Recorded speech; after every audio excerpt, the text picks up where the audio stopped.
All right, everybody, welcome back to another dope show, the hottest show in SoCal, The Show LA. I'm AP. I'm LP. And we're going to get straight into these highlights. All right, here's what you guys wanted to see, the highlights. And Tyvin Ford, he starts it off. Boom, boom, boom. Night Train. Night Train is right. Tyvin Ford, 4 touchdowns, huge win. Huge win for Upland, 27-17 the final on this one. So that was a good trucking, but this is actually the hit of the night for me. This is nasty. Just watch this. Isaiah Laura, helicopters a man, gets right back up. He did that week 1 against La Habra too. Yeah. This dude needs some looks. College coaches, you need a safety. This man is the truth. And then right here we got Justin Flo, and just wait for it. Just wait for it. Wow. Come on. Always so intense. When, like the reaction he has after he hits somebody, like I feel that same feeling after just watching it. And a lot of you guys want to talk on IG, man. Why do we post Justin Flo? Because of plays like that. He's a beast. Now, you thought that was a pick 6, but negative, homie. He almost cribs this, but, you know, props to the Oaks D. Not giving up, saving a touchdown right there, number 15. That's good work. Now, our game of the week right here, CJ Montes. CJ Montes. This is from the Alemany Paraclete. And that's to Amir Bankhead. Yeah. This dude is slept on. College coaches, take a look at Amir Bankhead. 3 touchdowns in the first half against a great Alemany team. 1 receiving, 2 on the ground. He's a beast. But Miller Moss and Kevin Green. Yeah, this was our in-studio guest last week.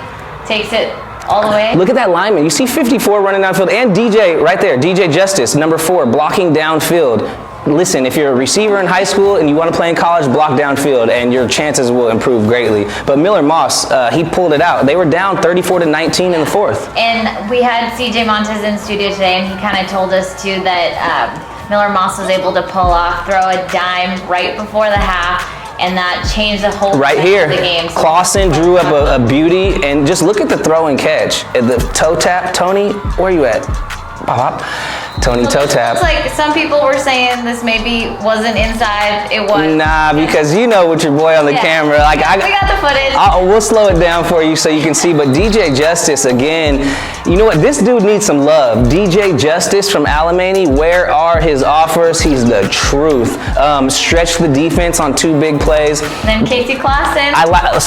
Casey Clausen, I was in the huddle before they drew up that play, and they drew something up with 0.5 seconds left. Long timeout, and they made it happen. But you know what the big change in the game, the huge change, was J-Rock from Coach Snoop. So we had Big Max from Coach Snoop on the other day. J-Rock was also on that. 34-19 they were down. Pick 6 from J-Rock. CJ Montes talked about it. A tipped pass. It was a fluke, but he took it to the house. And then he also scored a touchdown from Miller Moss. So he had like back-to-back touchdowns, a catch and a pick 6. And then Paraclete got shut out that 4th quarter, and I mean it was kind of over at that point. That was it. 39-34 the final from that. They advanced, and they actually will play Tesoro, who beat Cathedral. Now Alemany had an amazing game, but let's not leave out the fact that Corey Neal, number 8, the linebacker for Alemany, he stepped up huge.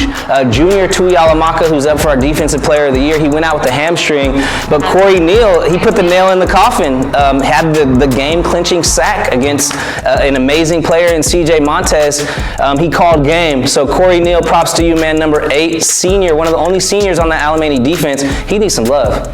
Now, we like to show love to everybody in Monrovia here against South Pass. We got love for y'all, Monrovia, because you guys took it to South Pass, and Hunter nicely. Nice run all the way. And it takes a while to get there, but hey, 3 gang all day. Your boy wore number 3.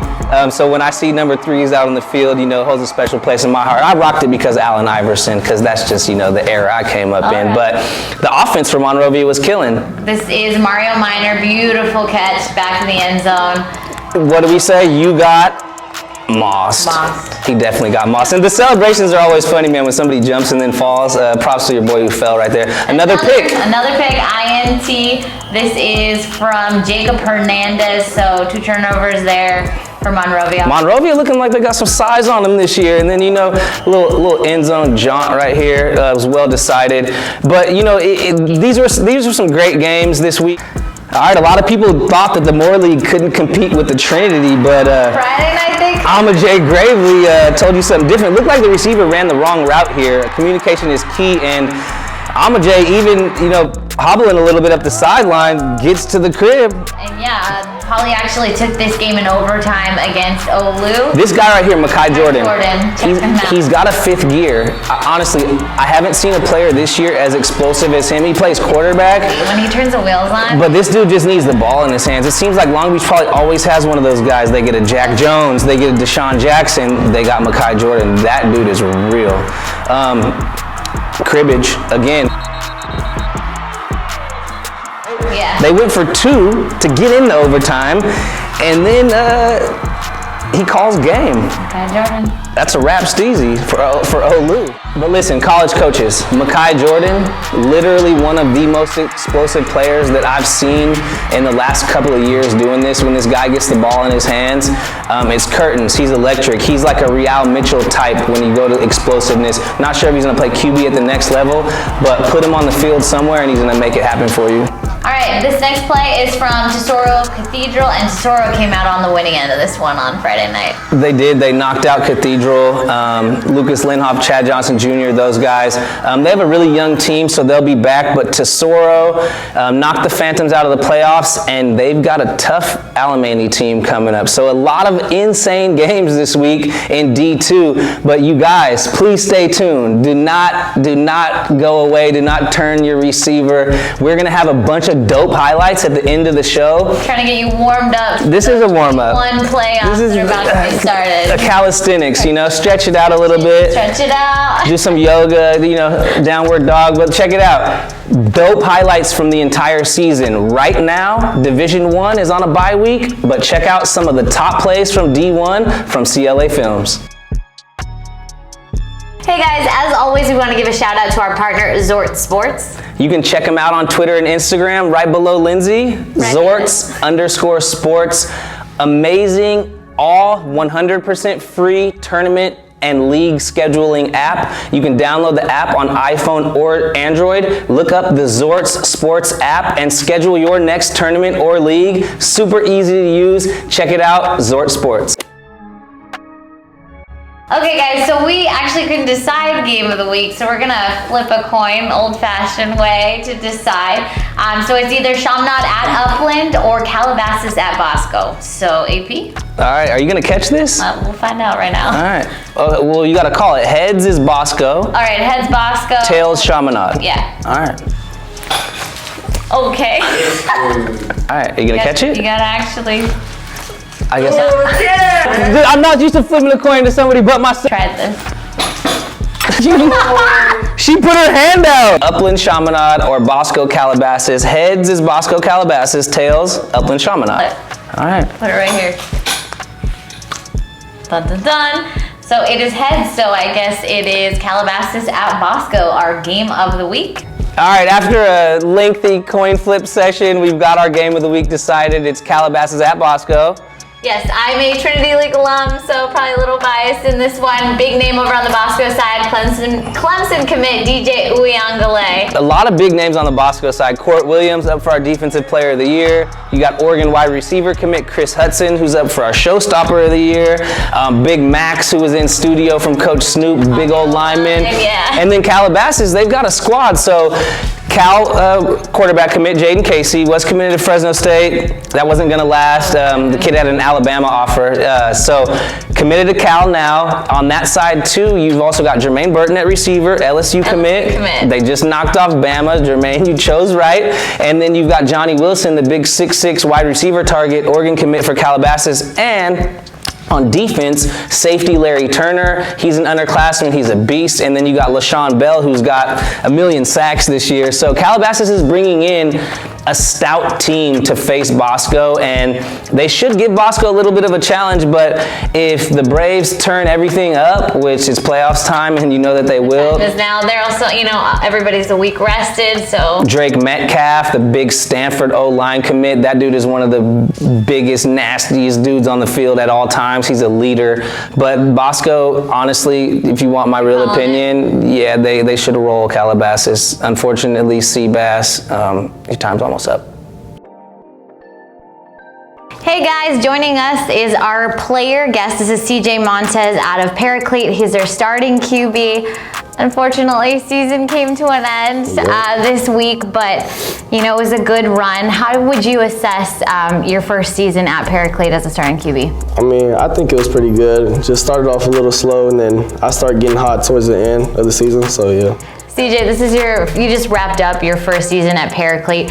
Just talk me through what it's like really getting engulfed in a new football program and getting, really well acquainted with all your new teammates. So, I mean, it's just really getting the chemistry with the receivers, the new players, getting to know new people, your line, coaches, you got to get that relationship with, especially with the head coach and offensive coordinator. So it was pretty good, They were all welcoming me in, so. Yeah, what did Coach Harrington do to really welcome you into the program and, get you settled in? I mean, we always were talking a lot after school, during school, before school, stuff like that. I always wanted to meet with them so we could watch film, stuff, like little stuff like that. All right, so a lot of people may knock the transfer rule, but the point is it's supposed to help you become more successful as a high school student, high school athlete. How has transferring to Paraclete allowed you to really become the best high school athlete and student? I think I ended up at a great place. Coach Harrington, he's coached so many great quarterbacks and got quarterbacks in the league and college. So that's where I want to go. So, I mean, looking up to that and getting great coaching like that, I mean, that's where I'll probably end up.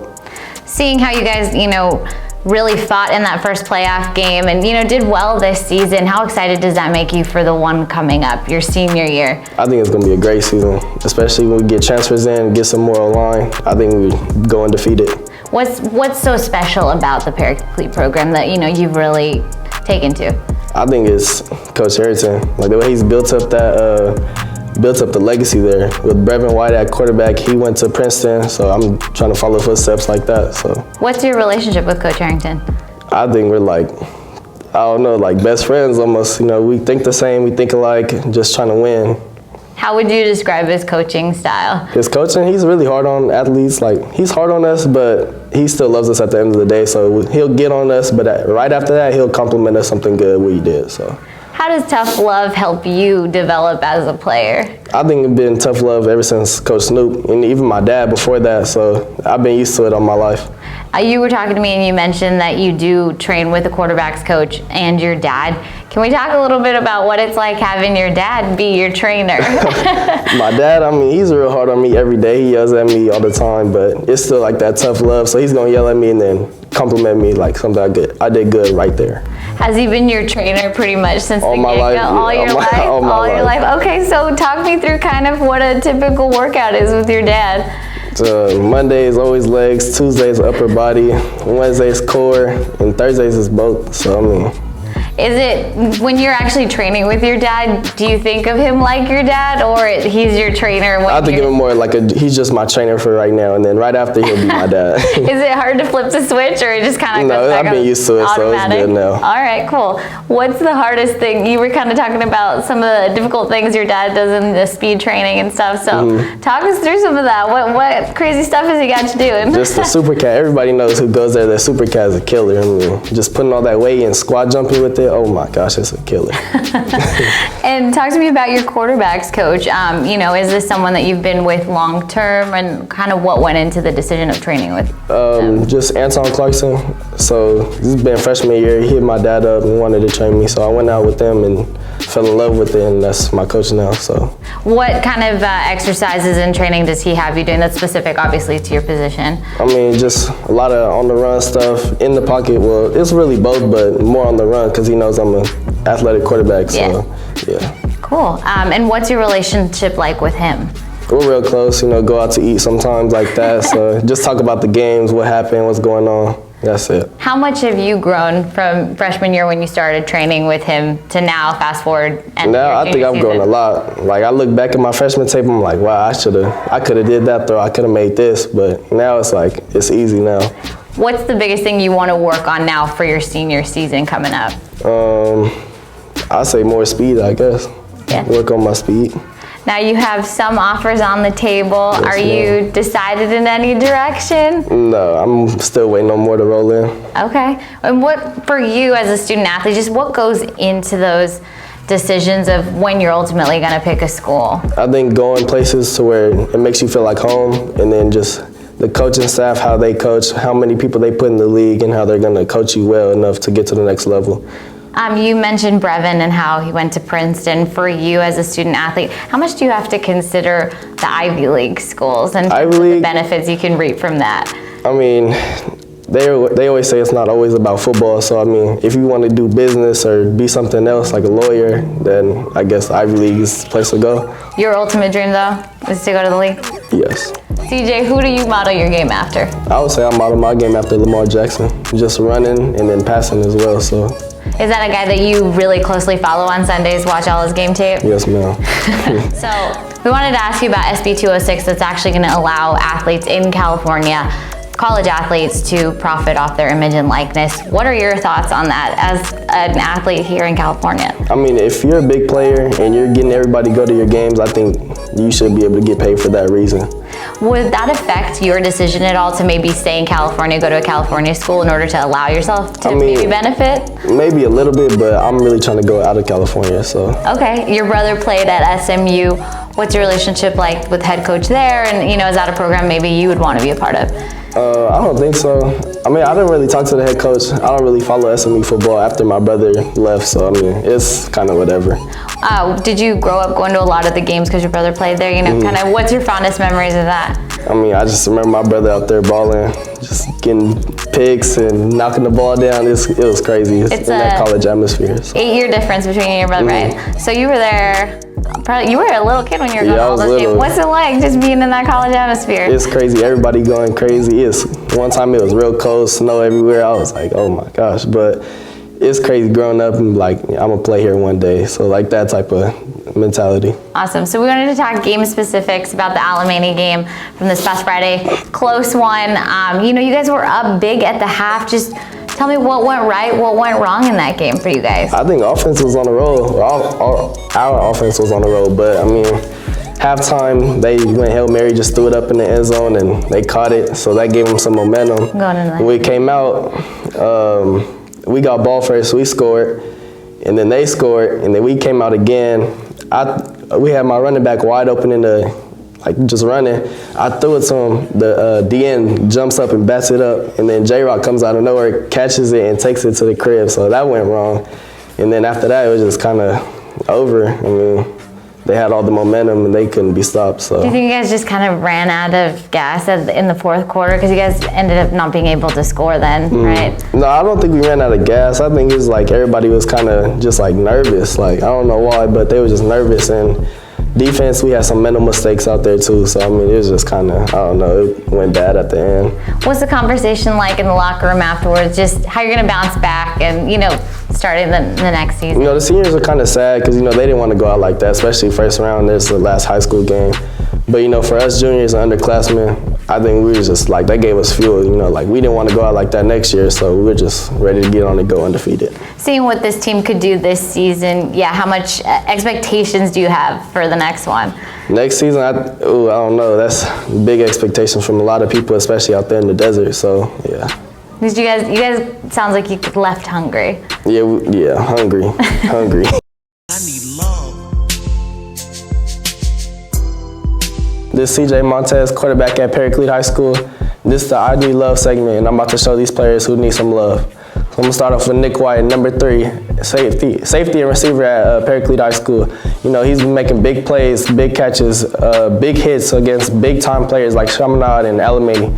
He had 4 touchdowns against Chaminade, just balling, doing him. Another player who needs some love is Jordan Riles. He's my guy since Snoop Youth League. We've been playing together, just balling out together, throwing touchdown passes, going crazy. He's number 7 at Long Beach Poly. That's where I transferred from, and he's been killing it this year. Has played against some pretty big teams, just balling out, making one-handed catches, two-handed grabs, mossing people, just going crazy out there. Another player who needs some love, I would say myself. This year I've been working real hard just to get to where I'm at, make all these touchdowns, read coverages, look at the defense, recognize what they're doing, but work hard for next year, so I'll see you guys later. Hey everybody, it's me, AP, man. We're back in the building. Episode 7 of the show LA, a little segment that we call Hard Hits. So today I'm hitting hard. We got CJ Montes here. I'm not gonna hit too hard, you know what I mean? I got the gloves on today. But CJ Montes' mom is in the building, quarterback for Paraclete High School. You're a quarterback mom. Just first and foremost on Hard Hits, how hard is it to be a QB mom? Oh, it's the hardest. It's the worst. It's hard sitting in the stands. It's hard to hear crowds. You know, it's just really hard because either your son's the hero or the zero. What's the worst thing you've heard in the stands? And you kind of had to, obviously you got to tune it out, right? Yeah, sit the quarterback. And then in your head, you know, what do you like? what No, do you block. Do? Yeah. Tell your son to block. And do you say that? Put me in, coach. Yeah, you know, hey, so you're fiery, and you know, and that's obviously where, you know, CJ gets his passion from. But you know, as a kid, when did you know that, you know, he was going to be a quarterback? He was young. It was from flag. It was flag, and when he went in, he was just a natural. Now, Hard Hits. A lot of moms and dads even, they're not putting their kids in football anymore. Right? And people are saying, oh, numbers are going down, right? Well, hitting hard, why do you think football makes you know, young boys turn into men? Why do you think it's necessary to put kids in this game regardless of, you know, what may happen? I don't think it's necessary for that, but I do think that, you know, if that's something that your child loves to do, you support it and you do everything to make sure that your child is safe, whether it be, you know, extra inserts in their helmet or a special helmet like CJ has a Vices. So, you know, I do what I have to do to make sure my baby's safe out there. So basically, I mean, whatever he chose, you were going to go all in and support it, regardless. I mean, you get injured in soccer. Now, do you have people that you know, maybe, you know, some of the ladies that you grew up with or some of your close friends that say, look, no, hell no, I'm not putting my son in football? My mom always, you know, she says like, CJ could get hurt, and I'm like, Mom, it's what he likes to do. You know, I'm just going to support him. You can get in a car accident, right? You can. Yeah. Absolutely. Now hitting hard. CJ, you know, transferred a couple times this year, or, you know, in the last few years. But as a parent, you're thinking of it in a whole different way, right? People are analyzing it and maybe putting a negative light on it. But put it positively for everybody out there. You know, what has that done to help you guys as a family and help your son's, you know, opportunities in his future, whether it be academically or athletically? I think that what people don't understand is the circumstances to why he transferred. So there was a lot that went on, which we don't discuss because it's no one's business. You know, Correct. I think that there's certain things that we hold together as a family, so we don't discuss and try to put our business down the streets. So. And that's smart. I mean, because these days, you know, everybody's out in the streets with everything, Absolutely, right? And they take anything and run. So I think that it's important to know that my son's a 4.2 student. So if there was anything going on with him or he was uncoachable or anything else, it definitely would have been put out there. But none of that has ever been said. Right, and he talks about his relationship with Coach Harrington and how he considers them almost like best friends, Absolutely. right? So, you know, I think that people assume that, oh, you transferred, so you're a negative spot on the team. But, you know, CJ's proven the exact opposite, right? How, you know, if you're a negative spot, how do you come in and become best friends with the head coach? Absolutely. Right, so what's that relationship like? How has it helped having a coach like Harrington for him to come into?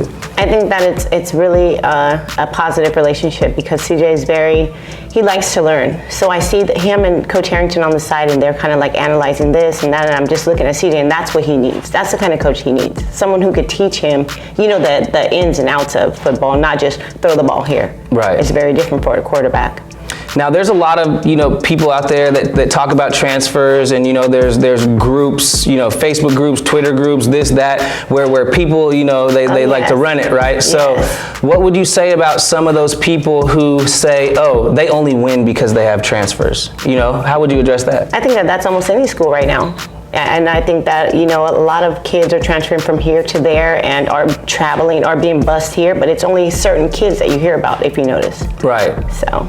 Now, moving forward, in 2023, there's a new law that comes out, right? You can make money off your likeness, Fair Pay to Play Act. Now, have you guys talked about that as a family at all, and what, you know, ramifications that may have in the future? No, not at all. Not yet. Just focused on the now? Just focused on now. Now, with that 4.2, would you rather see your son? I'm going to ask you right now, and you got to pick one or the other. So CJ said, you know, he wants to get out of state, right? So, okay, but would you rather have your son, right, at USC, where you could potentially make money, right? Or Cal, right? A California school where you could potentially make money in this rule, or an Ivy League school? For me, Ivy League.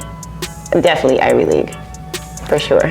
All right, well, CJ Montes here on Hard Hits. Thank you so much for joining us. It's not easy being a QB mom, so just know when you're in the stands talking that yin yang, somebody's parents are within earshot. So, you know, keep it cool. But this was Hard Hits. I'm AP with CLA. CJ Montes, thank you for joining us. Thank you so much.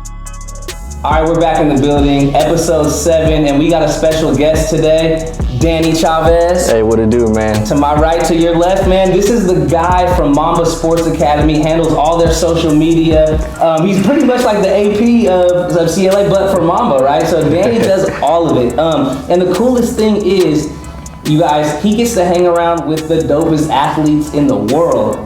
So Kobe, Aaron Donald, who else do we got there? Come on, man, I'm blanking out. I'll help you out. We got Kyle Kuzma, Isaiah Thomas, Stanley Johnson, Michael Brockers. We got a lot of dudes that this summer we've worked with, and it's just been such a blessing, you know, to be able to work with these athletes. As a videographer, I mean, you dream of things like this, right? We get DM'd all the time, right, for people wanting to do coverage. Hey, we want to come shoot for CLA.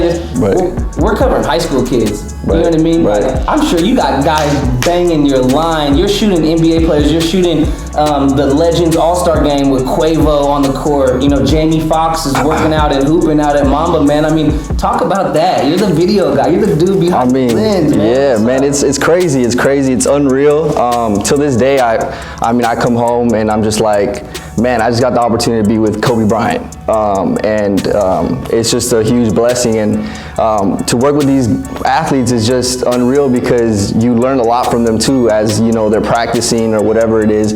And you kind of learn their craft. You learn. It's motivating. It's motivating because then for example, Anthony Davis, he trained with us all summer, and now I get to watch him as a Laker on the court, and it's honestly just unreal because I got first take of all summer. He was doing the same drills that he's putting on the court, which is... Now you're a professional, right? Like you have to be in this game, so you're not out there like, you know, giddy because you're in front of these guys, but you know, how do you stay a professional, right, in front of these people that you grew up idolizing, or you grew up, you know what I mean, wishing that you were on the screen like they are? Right.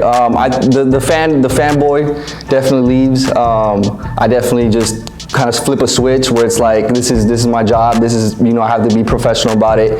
But at the same time too, I'm really, you know, I can vibe with these athletes because of who I am, and the personality I have is just, you know, kick back, and you know, I can kind of like relate to some yourself. Right, just be myself, and it kind of just helps me out through the whole, you know, session or whatever. Not too long ago, you guys got a new chief marketing officer towards the beginning of the year, and it seemed like once that happened, you guys took off. The social media platforms are growing astronomically.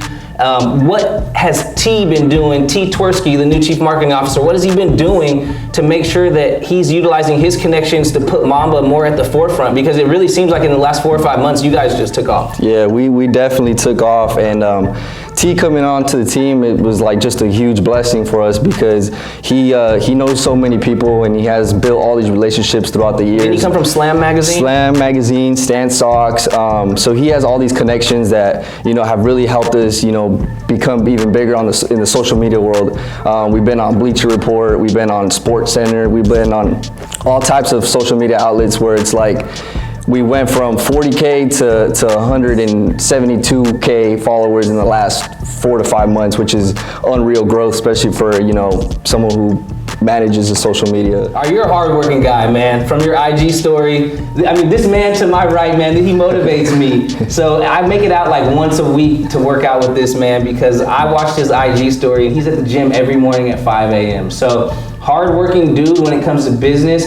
But most of the time, successful people in business take care of themselves in real life. So every morning at 5 a.m., this dude does not stop. I make it out about once a week to get it in with him. But the facility is amazing, man. So just, Danny, for people who have not been out to Mamba, when you walk through that door, you know, what is it like? Describe it to them.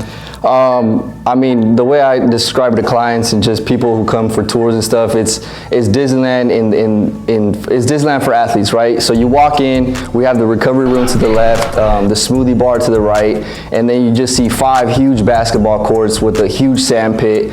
We have a turf area that, you know, a lot of the football dudes use, and then we have a huge sport performance area where, you know, we help all our clients get their workouts in. That workout equipment, man, it's top notch. It's top notch, man, and it's we just actually got new equipment from Sorenix, and it's unreal. The stuff we use now in our workouts and our workout routines, and so you're working out with the same type of equipment that like Aaron Donald's training on, Anthony Davis is training on, right? It's crazy, man. It's crazy, and then we have a huge ISM area where we help out athletes recover and things like that. The cognition lab, that thing's Cognition's unreal, training your brain, and then we have those dudes up there like it's just quick, and now we even installed the cognition lab or some cognition training into our sport performance area where, you know, now you can get a workout in, and during your workout you can go and get some training in your brain.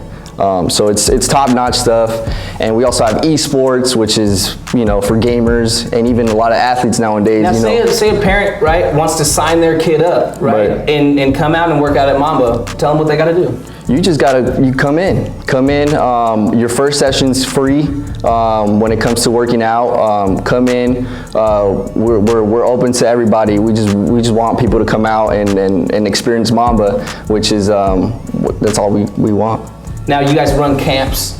Talk about kind of this last summer, what your camp schedule was like and how that worked. You guys had the Clippers out. You guys, you know, what were those camps like? Camps were unreal. Our first camp was the Kyle Kuzma camp. And all the kids, you know, go wild for Kyle Kuzma. We had Isaiah Thomas come out and show some love to the kids. He was very motivational, inspired a lot of people. And then we also had Stanley Johnson, DeMar DeRozan. I mean, we put up a clip of him playing knockout with the kids, went viral. It was on SportsCenter. The Spurs picked it up. Things like that, man, it's like unreal. The athletes that come in are just now, big time. Really quick, so a lot of people, kids are growing up, they don't want a traditional job. They don't want to go in and necessarily do that traditional work like we've been doing, you know what I mean, for generations. So they want to be content creators, you know, they want to be you. They want to be like us, you know what I mean? What do they need to do to put themselves in that position to become, you know, an influential person on social media, an influencer, for lack of a better term? You just gotta, honestly, you just gotta put yourself out there. I feel like nowadays with social media, you have the opportunity to create your own brand, right? You are your own brand, and what I tell a lot of people, what got me in this position is hard work. I went from an intern to part-time to now full-time, and be versatile, you know, be very versatile in your role, you know, never say no. Just if you don't know how to do something, learn and adapt and figure it out. I feel like a lot of young people kind of give up when you shouldn't, man. You should learn how to do something and then, you know, master it and then move on to the next thing and become versatile, because that's honestly what keeps you around in jobs. Hey man, this dude's versatile. He's a 5-tool player, like they say in baseball, man. This guy's got all the tools in his belt. Danny Chavez from Mamba, my guy. If you're out in Thousand Oaks at Denny's on a Wednesday morning, catch us there. Right, hey, appreciate you, bro. Thank you.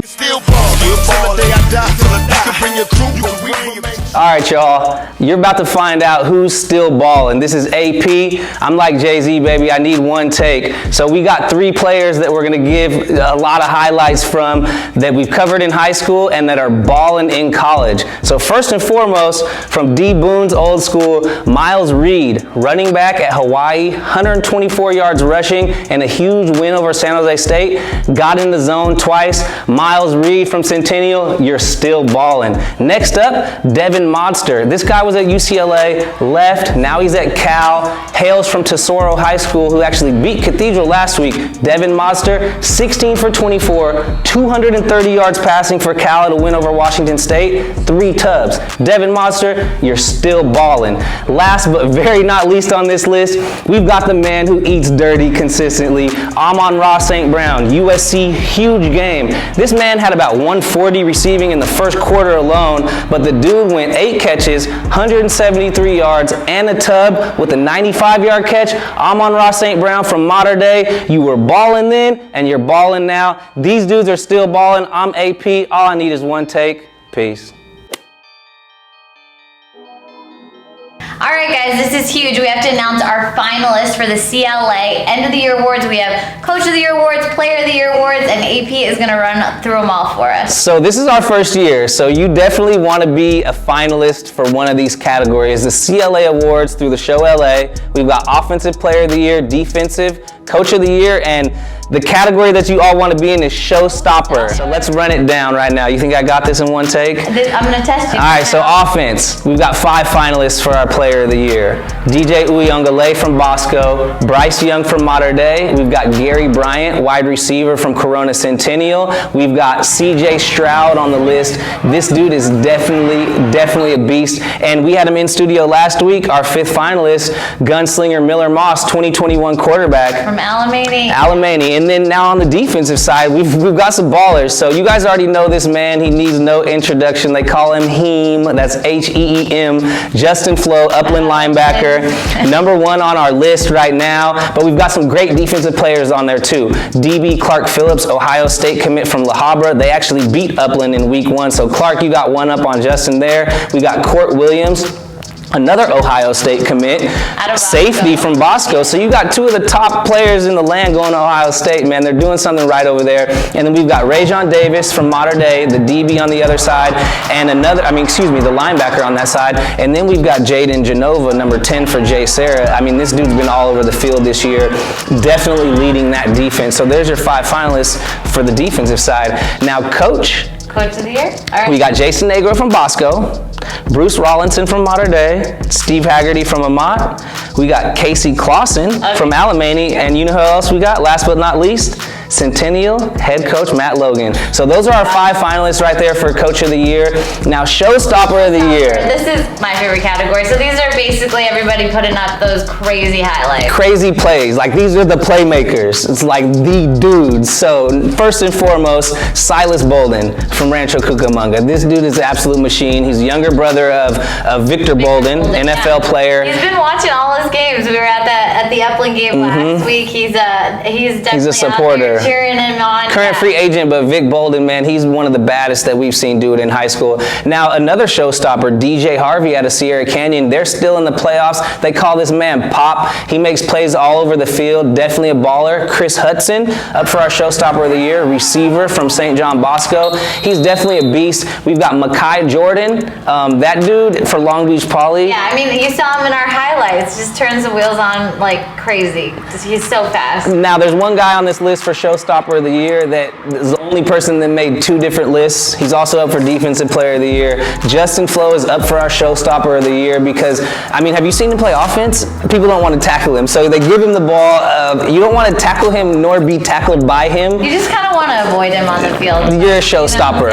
I mean, that guy, he's unreal. So again, stop asking us why we post him so much. He's the best linebacker I've ever seen in high school. So he's gonna get posted more, so get used to it. Have you ever broken your helmet while tackling someone? Because Justin Flo has. They haven't. So, stop chasing clout in our IG comments, and there's our Player of the Year and Coach of the Year candidates. Can you say, look at Darnell, say, see you later. Okay.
got video with this one too, even better.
You might start breaking or pop locking or something. I was like, oh man.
It won't bite though.